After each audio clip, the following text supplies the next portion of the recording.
Il était une fois un royaume prospère, gouverné par le roi Aldéric, connu pour son immense fortune. Mais au lieu d'utiliser sa richesse pour le bien de son peuple, Aldéric accumulait l'or, le thésaurisant dans son immense palais. Ses sujets vivaient dans la pauvreté, tandis qu'il se réjouissait de chaque pièce ajoutée à son trésor. Les paysans, affamés et misérables, supplièrent le roi de réduire les impôts et d'aider les nécessiteux. Mais Aldéric, aveuglé par son amour de l'or, refusa. Il fit même augmenter les taxes pour remplir encore plus ses coffres. Ses conseillers, inquiets, lui rappelèrent que la prospérité d'un royaume repose sur l'équilibre entre richesse et bien-être du peuple. Mais il les ignora. Un jour, un vieil homme en haillons se présenta au palais et demanda audience. Il prétendait être un simple mendiant et demanda un peu de nourriture. Le roi éclata de rire et lui lança une pièce d'or en lui disant: l'or est tout ce qui compte dans ce monde, vieil homme. Si tu es malin, tu sauras quoi en faire.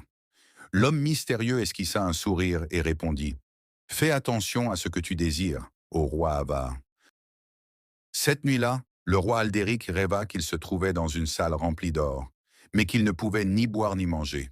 À son réveil, il se rendit compte que tout ce qu'il touchait se transformait en or. Il se réjouit d'abord de son nouveau pouvoir, changeant meubles, vêtements et statues en or massif. Mais lorsqu'il voulut manger, sa nourriture se changea en métal précieux.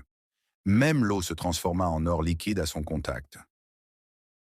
Le roi, affamé et assoiffé, appela ses serviteurs. Mais quand il toucha l'un d'eux, celui-ci se transforma en statue dorée. La panique s'empara du palais. Tous fuirent, laissant Aldéric seul dans son immense château doré, incapable de profiter de sa fortune.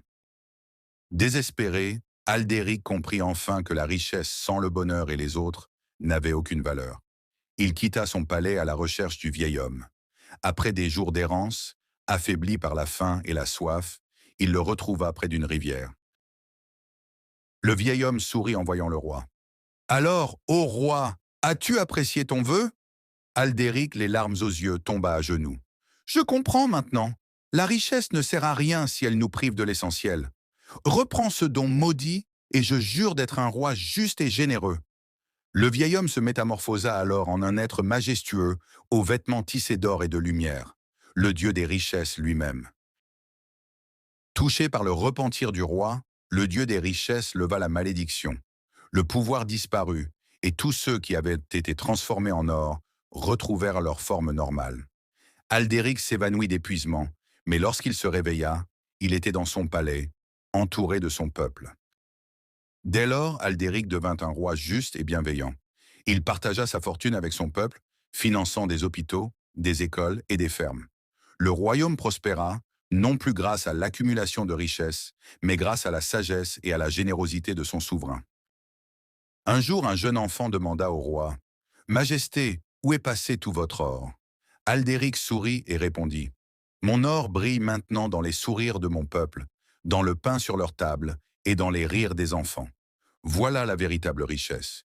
Et ainsi le royaume prospéra, non grâce à l'or, mais grâce à la justice et au partage.